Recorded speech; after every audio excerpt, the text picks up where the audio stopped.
Mesdames, Messieurs, bonjour et très heureux de vous retrouver. C'est parti pour ce 13h au Bénin. Voici le sommaire. Joseph Diogbenou rend public les raisons de sa démission. C'est à la faveur d'une déclaration de presse faite dans l'après-midi de ce mercredi à Cotonou. Déclaration dans laquelle l'avocat dit avoir accompli ses objectifs à la Cour constitutionnelle et que désormais sa place est au sein de la classe politique nationale.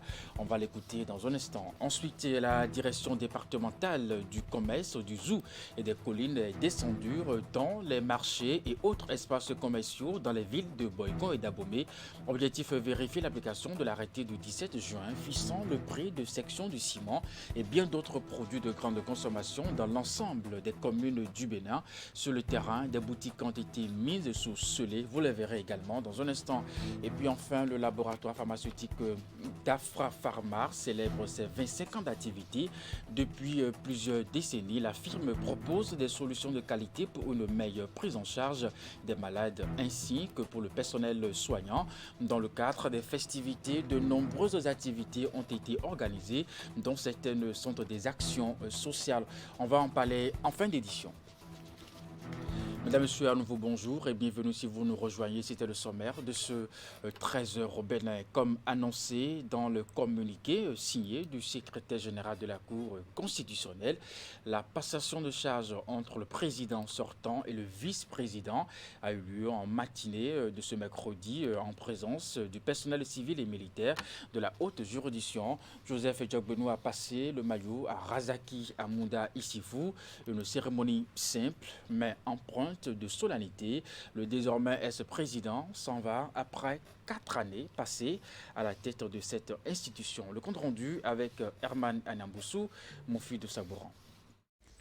Le geste est symbolique et matérialise la transmission officielle du maillet de président de la haute juridiction constitutionnelle au vice-président chargé d'assurer l'intérim. J'ai le bonheur, la grande joie, monsieur le vice-président, de vous transmettre ce maillet, symbole de notre juridiction, symbole de toutes les juridictions. La mission du président de la Cour constitutionnelle s'achève à 1 an de la fin officielle du mandat de l'équipe, un mandat qui aura connu d'importantes réformes, gage de la bonne santé de l'institution. La bonne santé s'est poursuivie également au plan intellectuel, scientifique et international. Au plan intellectuel et scientifique, chacun sait aujourd'hui avec quelle fierté nous arrivons dans les universités avec la revue Constitution et consolidation de l'état de droit de la démocratie et des droits de l'homme en Afrique. Cette revue qui a été votre initiative et qui connaît un succès international. Nous avons des contributions qui nous arrivent de tous les continents. Nous avons des contributions qui nous arrivent de toutes les universités. Et nous avons plusieurs auteurs qui sont fiers de présenter leurs travaux publiés dans cette revue pour leur élévation au niveau du CAMES et qui nous en remercient et qui devraient vous en remercier, Monsieur le Président. Près de 3000 décisions rendues, d'importantes réformes au plan administratif et juridictionnel, des engagements pris aussi de la part du personnel de poursuivre l'œuvre entamée. C'est dès le début de votre mandature à la tête de l'institution constitutionnelle que vous avez annoncé les couleurs avec la modification du règlement intérieur de la Cour. La dite modification qui a permis la création de 2 chambres de mise en état et d'une chambre des audiences plénières a favorisé l'ouverture de la Cour aux citoyens et par conséquent une meilleure juridictionnalisation de la haute juridiction. Cette ouverture qui explique l'engouement des citoyens à saisir la Cour a eu pour effet un nombre de plus en plus croissant de recours et par ricochet de décisions rendues. Présence remarquée du personnel, tant civil que militaire, à cette cérémonie de passation de charge.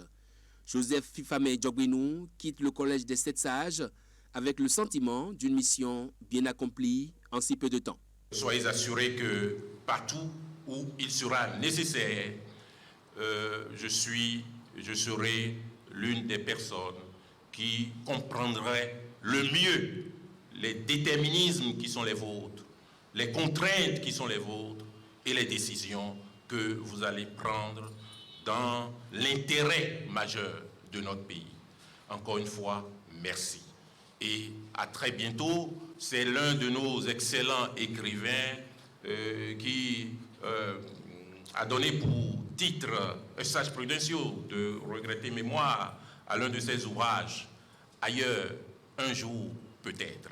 Je vous dis donc ailleurs, un jour certainement. Je vous remercie. Joseph Djogbenou s'en va avec ce présent à lui offert par le personnel.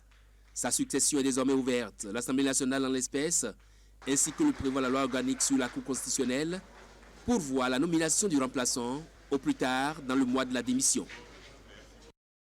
Et puis, 24 heures après sa démission, Joseph Djogbenou rend public les raisons de sa démission. C'est à la faveur d'une déclaration de presse faite dans l'après-midi de ce mercredi à Cotonou. Une déclaration dans laquelle l'avocat dit avoir rempli ses objectifs à la Cour constitutionnelle et que désormais sa place est au sein de la classe politique nationale. Voici un extrait de ses propos. 4 années. Je voudrais, à l'entame de cette déclaration, réitérer ma reconnaissance et ma gratitude à celles et ceux, en ce moment, dans ces conditions et circonstances si difficiles, on peut considérer que je pouvais le faire, et donc en particulier la 7e législature en son bureau, le bureau de l'Assemblée. Mais dans la vie, ce ne sont pas des positions qui comptent. Dans la vie, ce sont les objectifs qui comptent. Et les objectifs dans une société démocratique, dans un État en construction, sont essentiellement politiques. Ce renoncement à l'action politique auquel j'ai dû me soumettre m'a permis de comprendre que le travail véritable est sur le chantier, qu'il est nécessaire, alors que les objectifs majeurs au sein de la Cour constitutionnelle me paraissent être accomplis, réalisés, il est nécessaire de redevenir comme un simple ouvrier auprès du chantier politique, qu'il est nécessaire de renouveler l'engagement politique, qu'il est nécessaire de retrouver sa famille politique. Et la mienne, c'est l'Union progressiste. Je voudrais donc très formellement et très publiquement vous inviter à comprendre que cette décision est nécessitée par l'appel à la fois de ma conscience, mais également de ce qui résulte de l'analyse de la situation politique qu'à titre personnel j'ai pu faire, et de considérer que j'ai souhaité reprendre l'engagement politique là où je l'avais laissé et de redevenir un ouvrier sur le chantier, un militant à la base. Et toujours sur le même sujet, le désormais ex-président de la Cour constitutionnelle a été ensuite interpellé sur le timing de cette démission, tout comme des ambitions que l'opinion publique voit derrière sa démission. Et sa future destination est-elle vraiment le Parlement pour la prochaine législature? Plus loin, Joseph Djogbenou a-t-il des ambitions présidentielles? Voici sa réponse sur des propos recueillis par Narcisse Alossé et Deron Pévi. Je suis candidat à tout ce que le parti me demandera de faire. Mais il faut quand même souligner que les fonctions les plus éminentes sont exercées par les militants les plus simples, mais les plus engagés. Je suis intéressé par la contribution au niveau des organes politiques du parti, au niveau du parti, à faire en sorte que ces choix, quoique difficiles, soient faits dans l'intérêt du Bénin. Et donc, mon intention n'est nullement d'occuper une fonction déterminée, mais de me remettre dans le débat politique, mais de me remettre dans l'engagement politique, mais de me remettre dans la construction politique. Beaucoup de choses sont encore à faire et il me paraît nécessaire, je revendique la qualité d'un intellectuel engagé, il paraît nécessaire de renoncer au confort institutionnel et de se remettre en chemin en parcourant les monts et vallées, les villages et les villes, les quartiers, les arrondissements, et faire en sorte que nos compatriotes comprennent mieux ce que, au plan politique, on leur offre et qu'ils participent mieux à la réalisation de cette offre politique. Autre sujet dans ce Trésor au Bénin, 47e session de l'Assemblée parlementaire de la francophonie. Les travaux se sont déroulés à Kigali, la capitale rwandaise. Au nombre des pays ayant participé à cette session, le Bénin, à travers l'Assemblée nationale, dont la délégation a été conduite par le président Louis Vlavonou. Le Bénin, qui était sous alerte depuis 3 ans, la plénière a décidé de lever les sanctions prises à son encontre suite aux violences enregistrées au lendemain des élections législatives de 2019. Le point de l'ouverture de la session avec Idrissou Boukari. Au centre de convention à Kigali, au Rwanda, s'ouvrent les travaux de la 47e session de l'Assemblée parlementaire de la francophonie. Le Bénin y est représenté par une forte délégation des députés, avec à leur tête le président de l'Assemblée nationale, Louis Vlavonou. La situation politique et sécuritaire dans certains pays membres de l'APF et la promotion de la femme dans les instants de décision étaient au cœur des discussions. Alors, vous n'êtes pas sans savoir que l'objectif du réseau des femmes de l'APF, c'est quand même de travailler, de faire la promotion des femmes, de travailler à toutes les questions qui empêchent, ou enlever en tout cas les barrières qui empêchent les femmes d'accéder à des postes de responsabilité à ce niveau, à un très haut niveau de décision. Et nous passons notre temps à dénoncer ce qui ne va pas, à essayer de trouver des solutions, à réfléchir à des solutions potentielles. Mais on s'est dit que lorsqu'il y a des choses qui se font, lorsqu'il y a de très bonnes choses qui se font, il faut également féliciter. Et c'est dans cet esprit que Mme Epoubé, qui était la présidente, la vaste présidente de ce réseau des femmes, a tenu à féliciter notre grande sœur, notre maman, Mariam Tchabi Talata, pour son élection au poste de vice-présidente de la République du Bénin. La bonne nouvelle des assises de Kigali, le Bénin retrouve sa place de pays démocratique. Les événements de 2019 liés aux élections législatives qui ont abouti à la mise en place d'un parlement monocolore ont contraint l'Assemblée parlementaire de la francophonie à la faveur de sa 45e session à mettre le Bénin sous alerte. Mais depuis 3 ans, les différentes missions déployées au Bénin ont constaté des progrès tendant au retour à la normale. Et c'est à juste titre que les délégués présents à cette session ont à l'unanimité voté en faveur du Bénin. Pour parler, ont commencé depuis ce jour-là même où nous avons exigé que des missions soient envoyées au Bénin pour constater la réalité des faits et non pas se fier uniquement aux réseaux sociaux ou aux mass médias. Alors, plusieurs réunions ont eu lieu au niveau du bureau, au niveau de la commission politique. 2 missions ont été envoyées au Bénin, l'une dirigée par le président de l'APF en février 2020 et une dernière qui a eu lieu tout récemment en 2022. À la suite de tout cela, nous espérons que l'APF au plus haut niveau a fait sa propre expérience et se fait sa propre idée de ce que nous vivons au Bénin comme démocratie. La sanction est donc levée à 5 mois de la fin de la 8e législature. Les élections de janvier 2023 seront donc un test pour le Bénin pour maintenir son statut normal retrouvé ou s'illustrer de la plus mauvaise des manières en matière de pratiques démocratiques.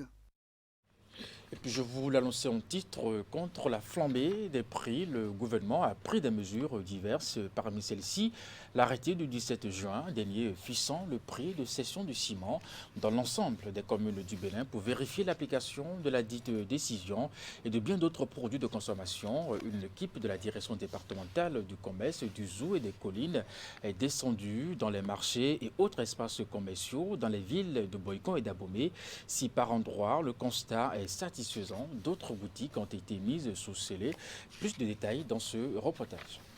On a été alerté que, effectivement, vous vendez l'huile au-delà du prix plafonné par le gouvernement. Nouvelle descente de la direction départementale du commerce dans les marchés de Boïkon et d'Abomey. L'équipe a sillonné plusieurs boutiques, magasins et dépôts de vente de ciment. L'opération a permis à la délégation de procéder une nouvelle fois à la vérification des prix des produits de grande consommation et principalement celui du ciment. Nous avons parcouru assez de dépôts, des supermarchés, pour vérifier une fois encore ce qui se passe en matière de la commercialisation de l'huile végétale. Nous avons constaté qu'un effort est fait en matière de respect des différents prix de cession fixés par le gouvernement. Les choses ont augmenté de prix. En dehors de ça même, l'huile qu'on fait ici, ça a augmenté aussi de prix. Ça fait pratiquement 2 mois, tout est augmenté. Il n'y en a même pas. Le prix réel maintenant, c'est à 19 200. Avant, c'est 14 500. On vendait à 1100 francs et à 1200. Maintenant, ça a augmenté trop. C'est tout dans les espaces commerciaux des deux villes font suite à l'arrêté du 17 juin pris par le gouvernement portant fixation des prix de cession du ciment aux consommateurs en République du Bénin. La décision fait obligation aux commerçants de livrer les produits suivant le prix fixé par l'exécutif. Dans la plupart des lieux de vente, les contrôleurs ont fait un constat satisfaisant. Néanmoins, quelques-uns ont été sanctionnés pour diverses fautes. La non-facturation est une infraction au vu de la loi. Qu'ils vous souviennent que nous avons commencé la lutte il y a plus de 2 mois et que des opérations de sensibilisation ont été faites. Donc, pour l'heure, nous sommes à l'application stricte de ces différentes mesures prises. C'est pourquoi nous avons été obligés d'aller à des fermetures systématiques pour ceux qui ne respectent pas les différents prix fixés par le gouvernement. Au-delà de ce que nous faisons, malgré les efforts que nous faisons, il semble qu'après notre départ, les commerçants retournent à leurs pratiques malsaines. Et c'est pour ça que nous appelons la population à collaborer avec nous. En plus de marquer sa présence sur le terrain, les nombreuses descentes de l'équipe de la direction départementale du commerce vont permettre de maintenir la veille quant au respect des prix fixés par les autorités. Les vérifications sonnent aussi comme un rappel à l'ordre, mais aussi une répression contre les indélicats. L'exercice vise également à protéger les consommateurs contre les abus des vendeurs. Ce geste sera de plus en plus réédité, selon le directeur départemental. Et dans la suite de ce 13h au Bénin, Eurecar Energy Consulting, une nouvelle entreprise française, signe son entrée dans la zone économique de Glo-Djibé. L'accord entre la société et l'Agence pour la promotion des investissements et des exportations est acté ce mercredi 13 juillet en présence des responsables des deux parties. Teddy Goudalo pour plus de précisions. Cette signature de protocole d'accord annonce l'entrée officielle d'une nouvelle entreprise au sein de la zone économique de Glo-Djibé. Il s'agit de la société Eurecar Energy Consulting, qui est un cabinet de conseil et prestations de services en énergie. On a plusieurs projets en cours qu'on aimerait développer également sur le Bénin, donc, qui consisterait à aider le Bénin à se développer au niveau énergétique, donc, à participer en tout cas au développement du Bénin. Donc, le second volet, on va dire, de notre positionnement aujourd'hui à Cotonou ou au Bénin tout simplement, c'est également de pouvoir conseiller des entreprises ou des particuliers sur leur gestion en énergie, sur comment gérer, utiliser l'électricité aujourd'hui dans leur bureau, même ici, ou dans leur domicile, afin, comme vous avez pu le voir, il y a quand même quelques petits soucis avec la SBE au niveau des tensions, donc afin de, on va dire, alléger tout simplement l'utilisation sur le réseau et de permettre au gouvernement de continuer à se développer à ce niveau. Le Bénin aujourd'hui est l'un des pays qui peut nous accueillir, qui pouvait nous accueillir pour cela, qui pouvait nous aider pour cela. Du côté de l'Agence de promotion des investissements et des exportations APS, les assurances sont données en vue d'un meilleur accompagnement. L'installation au Bénin de cette société va créer 50 à 100 emplois sur un délai de 2 ans. Nous allons les accompagner. Il y a un dispositif qui est intéressant, c'est le Code des investissements, qui permet sur ces sujets-là de pouvoir à minima les accompagner dans le fait qu'ils pourront bénéficier de l'exonération de droits de douane sur les équipements qu'ils vont importer pour pouvoir travailler ici. Ça, c'est à minima. Et puis, si on travaille bien le dossier en fonction du niveau d'expertise et du niveau de formation qu'ils vont donner aux jeunes, on pourrait aller un peu plus loin et voir dans quelle mesure on ne pourrait pas également les accompagner sur le BIC pendant une période qui sera définie dans le cadre en fait du montant de l'investissement. C'est en fonction du montant de l'investissement qu'ils souhaitent mettre en place. Et ce qu'il y a derrière, c'est ça qui va permettre justement de pouvoir leur donner également l'exonération du BIC. Les ambitions de la pièce sont grandes et l'arrivée de Eureka Energy Consulting est gage d'un avenir radieux pour la zone économique de Glodjibé. Une application conçue pour booster votre business est désormais disponible. C'est la toute nouvelle innovation du réseau de téléphonie mobile MTN. YellowBiz vous permet de profiter d'un emplacement préférentiel pour mettre en avant vos produits et services. Le lancement officiel de cette plateforme a réuni à l'hôtel Godin Tulip toute l'équipe de MTN Bénin et quelques chefs d'entreprise. Voici le compte rendu. Vous recherchez une très forte visibilité pour vos services et produits sur Internet. Le réseau de téléphonie mobile MTN met à votre disposition un outil révolutionnaire, YellowBiz, une application conçue pour booster votre business. YellowBiz se compose de 4 univers. Bon plan pour profiter d'un emplacement préférentiel afin de mettre en avant vos produits et services. Service pour lequel les utilisateurs accèdent à l'ensemble des solutions souscriptives. Actualité pour vous tenir au courant des informations au Bénin, en Afrique et dans le monde.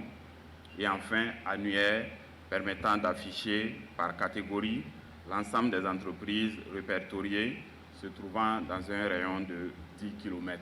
Aujourd'hui, nous sommes donc particulièrement enthousiastes car l'innovation que nous présentons est une plateforme unifiée de visibilité digitale pour toutes les entreprises, qu'elles soient grandes, petites ou moyennes, formelles ou informelles. Dans un monde devenu de plus en plus numérique, l'application vous permet aussi de profiter de l'ensemble des services MTN et vous tient informé également des informations géopolitiques en Afrique et dans le monde. Ce nouveau produit vient pour aider tous les entrepreneurs qui n'ont pas les moyens, les commerçants, à faire la promotion de leurs produits. Comme vous le savez, la plupart ont des produits, mais la promotion pose toujours un problème. À travers ce nouveau produit, nous voyons comme une solution qui vient une fois encore régler le problème de distanciation qui nous permet, quelle qu'en soit votre situation, de pouvoir vendre tout ce que vous avez. Une application qui séduit déjà le monde des entrepreneurs. Les prix des différentes offres varient entre 5 000 et 10 000 francs CFA. Quel que soit le niveau de votre offre, l'annonceur dispose d'une page dédiée pour présenter son offre et un bouton d'action pour générer du trafic ou des opportunités. L'application est téléchargeable sur App Store et Google Play. Nous restons toujours avec MTN Bénin qui accompagne 500 jeunes béninois à concrétiser leur idée d'entreprise. C'est la forme que donne cette année le réseau de téléphonie mobile à son programme de 21 jours d'action sociale édition 2022. L'initiative annuelle est dénommée 21 Days of Yellow Care. Le lancement officiel des tests de sélection a eu lieu ce mercredi à Cotonou. William Cliquant, Elvis Tonoucoin pour le compte rendu. Plus de 1000 jeunes âgés de 21 à 35 ans sont en lice pour l'obtention d'un de ces engins à 2 roues de la marque de moto électrique M-Moto. À l'arrivée, 500 vont pouvoir bénéficier chacun d'une moto dont le premier montant de garantie est assuré par MTN Bénin. Le géant du GSM entend ainsi donner vie à des idées d'entreprises novatrices que portent ces jeunes gens et dont ils vont réussir à persuader les jurés en face.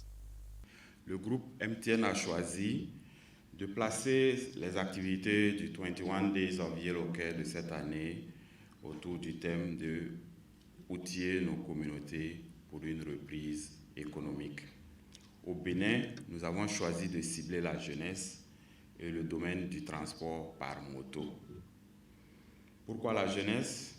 Parce que c'est la composante principale de notre société. mais aussi c'est l'une des plus vulnérables aux difficultés économiques. Une fois que MTN s'est acquitté du premier paiement pour permettre l'accès à la moto, nous ferons ensuite, nous aurons l'obligation que nous nous sommes faites de mettre ces jeunes-là en contact avec différentes plateformes de partenaires, de responsables d'entreprises qui ont besoin de ces services-là. Nous accompagnerons ces jeunes-là également avec des formations pour leur permettre, pour ceux qui veulent, de se mettre en pool et de créer des pools d'échange pour permettre les échanges d'expériences et permettre à chacun de grandir. Bon nombre de partenaires accompagnent l'initiative.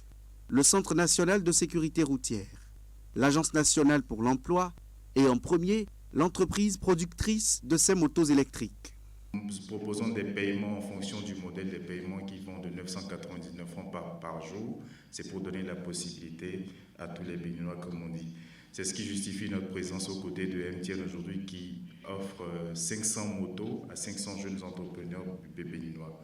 21 Days of Yellow Care est une campagne d'action caritative des agents de MTN Bénin en cours depuis plus d'une décennie.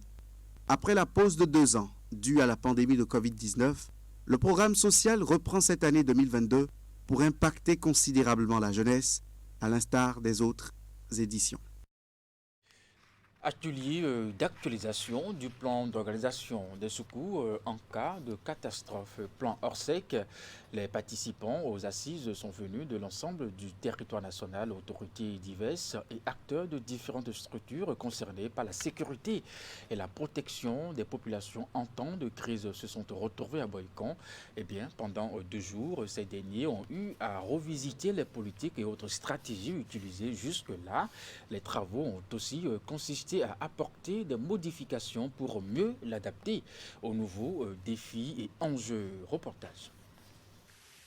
Actualisé en 2015 pour les nécessités d'adaptation, le document est à nouveau en relecture. Le plan national d'organisation des secours en cas de catastrophe, plan Orsec, est l'un des outils de prévention des risques et de gestion des catastrophes. Il est élaboré et mis à la disposition des différentes autorités et acteurs à divers niveaux. Le plan Orsec permet à ces derniers d'apporter une réponse efficace et coordonnée en cas de besoin. L'élaboration d'un plan d'organisation des secours en cas de catastrophe répond à un double objectif. Il s'agit d'une part de gérer à partir d'une bonne politique de coordination des événements exceptionnels, perturbateurs ou récurrents, et d'autre part d'apporter une réponse à l'urgence. Pour renforcer les capacités de coordination des situations de catastrophe d'une part, et la recrudescence de nouveaux risques comme le terrorisme et les aléas hydroclimatiques d'autre part, le Bénin s'est engagé dans une démarche d'actualisation périodique de son plan Orsec. La recrudescence de nouveaux risques oblige les divers acteurs et structures concernés à revoir ainsi qu'à renforcer les stratégies d'intervention. Réunis à Boïcon, ils sont venus de l'ensemble du territoire pendant 2 jours. Ils ont visité les documents de référence, puis les grandes articulations du plan. Les assises ont aussi été l'occasion d'intégrer de nouvelles propositions en tenant compte des nouveaux défis et enjeux. Au niveau du département, le préfet, en tant que président de la plateforme départementale de réduction des risques de catastrophe, dispose d'un outil lui permettant d'organiser efficacement les secours en cas de catastrophe. Il s'agit du plan Orsec. L'actualisation du plan Orsec vient donc à point nommé pour permettre au préfet d'assumer au mieux son rôle de manager des risques au niveau de son département.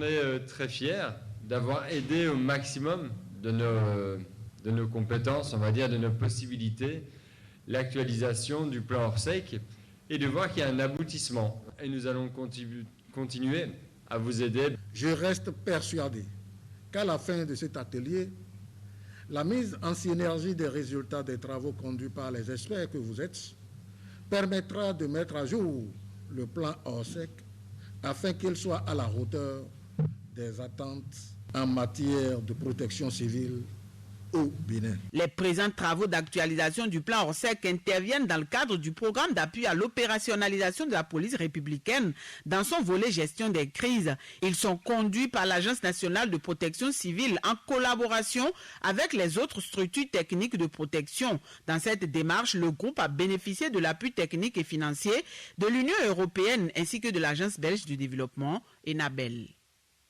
Et pour finir ce trésor au Bénin, le laboratoire pharmaceutique d'Afra Pharma célèbre ses 25 ans d'activité depuis plusieurs décennies. La firme propose des solutions de qualité pour une meilleure prise en charge des malades ainsi que pour le personnel soignant. Dans le cadre des festivités, de nombreuses activités ont été organisées, dont certaines sont des actions sociales. Reportage. Vieux de plusieurs décennies, le bâtiment était complètement délabré. Il a été remis en état grâce à Dafra Pharma. Les salles d'accouchement, de garde, de consultation et d'hospitalisation ont été rénovées. Les travaux ont aussi pris en compte la réfection du plafond, la peinture et autres. La réhabilitation de la maternité de Ngbega dans la commune de Djidja est le fruit du partenariat entre le centre et le laboratoire pharmaceutique. C'est une grande joie pour nous, pour le choix qui a été porté sur d'abord la commune et le centre de santé de Mbega, qui est un centre vraiment vieux. À travers cette réflexion, nous pensons quand même que la fréquentation sera améliorée. Et aussi, les enfants seront nés dans de bonnes ambiances, dans un entourage vraiment idéal. Donc, je remercie très sincèrement l'équipe de Dafra Pharma. Notre choix s'est porté sur Mbega compte tenu de... Vu son état de délabrement, ce n'était vraiment pas agréable. Il y avait des endroits où, quand il pleut, l'eau coulait, le plafond était complètement gâté. Et vous convenez avec moi que ces partenaires ont droit d'être dans un milieu quand même assaini, un milieu agréable. Et les patients aussi, nos populations malades qui viennent au centre de santé, doivent se retrouver quand même dans des cadres attrayants, ce qui constitue déjà un début de soulagement, un début de guérison pour ces patients. Depuis des années, la firme met à la disposition des populations et du personnel soignant des solutions de qualité pour une meilleure prise en charge. Pour commémorer ses 25 ans, le partenaire a organisé une série d'activités dont certaines à caractère social, comme à Ngbega. Le centre médico-social Garnison de Parakou a également bénéficié de l'appui de Dafra Pharma. Les salles de consultation, de soins et d'attente ont été rénovées. Le CMS reçoit aussi bien les civils que les militaires. Donc recevoir les patients dans un cadre agréable, c'est toujours bien. Donc pour cela, nous vous remercions. Nous sommes sûrs que la collaboration va continuer, elle sera meilleure que les années antérieures. C'est au vu de tout ce que vous faites avec nous que nous avons choisi d'aller jusque-là. Recevez toutes nos gratitudes. Merci pour tout ce que vous faites avec Dafra Pharma et nous espérons que cette collaboration ça va durer. Ce n'est pas la fin. Nous sommes toujours ensemble et nous pouvons faire beaucoup de choses. En milieu urbain comme dans les localités reculées, Dafra Pharma est présent et compte davantage à améliorer ses prestations. Ces actions réalisées à Parakou puis à Ngbega visent à offrir un cadre de travail attrayant ainsi que de meilleures conditions au personnel soignant. Les travaux effectués vont également contribuer à l'augmentation du taux de fréquentation de ces différents centres. Dans les diverses interventions, de nombreuses autres doléances ont été formulées. La firme pharmaceutique et bien d'autres bonnes volontés sont attendues pour apporter des solutions. Il y va du bien-être des populations, notamment celles des zones reculées, en vue de les amener à se sentir pleinement béninois. Et c'est sur ce reportage que nous clôturons ce trésor au Bénin. Mesdames et messieurs, merci de l'avoir suivi. Après moi, le programme se poursuit bel et bien sur Canal 3 Bénin. À 16h, votre bulletin d'information, 19h30, la grande édition de la soirée. Portez-vous bien et à très bientôt.